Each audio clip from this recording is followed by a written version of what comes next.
In November of 2024, 11-year-old Brayden Robbins visited the North Island Hospital emergency department twice within the same week. On his second visit, it was apparent that something was seriously wrong. He was in severe pain and he was screaming in agony. After 5 hours, Brayden received a CT scan, but by that time he had already fallen into a coma. No Arab ambulance was available to transport him to BC Children's Hospital of Vancouver, and Brayden tragically died soon after from a brain hemorrhage. Devastated by the loss of their son, Brayden's parents, his mother, a registered nurse, met with conservative rural health critic Brennan Day. They submitted a letter yesterday to BC Health Minister Josie Osborne outlining a series of recommended actions aimed at preventing similar tragedies in the future. And for more on this, we're actually joined by BC Health Minister Josie Osborne now. Good afternoon, Minister. Hi, Amy. Thank you so much for having me on. Thanks so much for taking time with us. Have you spoken with Brayden's parents yourself? I'll be doing that later today, and this is just absolutely a heartbreaking story. Yeah.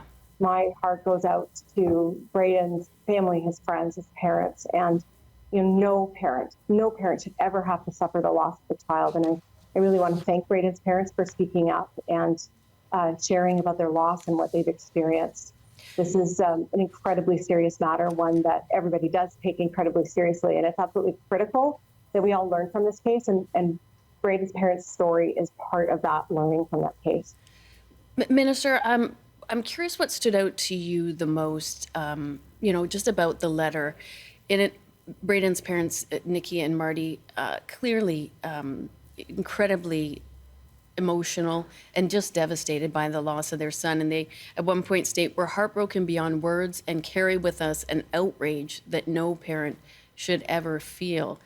Hard to imagine how it feels to have a child die and to feel that the system in place to keep them and help them keep them safe failed them. Well, they have every right to be outraged, and I join them in their determination that we learn from this to do everything possible, take every action that we can to avoid a family from having to experience anything like this in the future. That's why the multi-agency review that is underway now is a critical part of that learning and understanding what the findings are, what actions can be recommended out of this. I would note that even before the review is finished, that one important change has already been made, and that is the addition of a nighttime critical care paramedic who will be on shift to assist with this. When you go to the emergency room, you obviously expect the very best care and that everybody does their very utmost. Mm-hmm. And in this case, we know this outcome is just tragic, and that's why it's so important we get to the root of things, that this review takes place. I know Island Health is deeply committed to that review.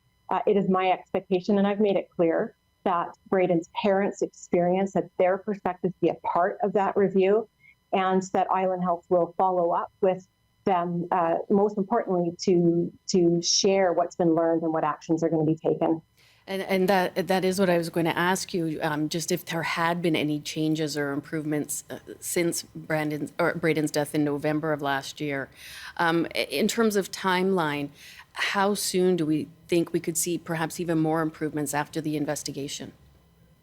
Well, the review is underway right now. And again, not waiting for the completion of that to take this first important step around patient transfer and around having a critical paramedic who is on night shift.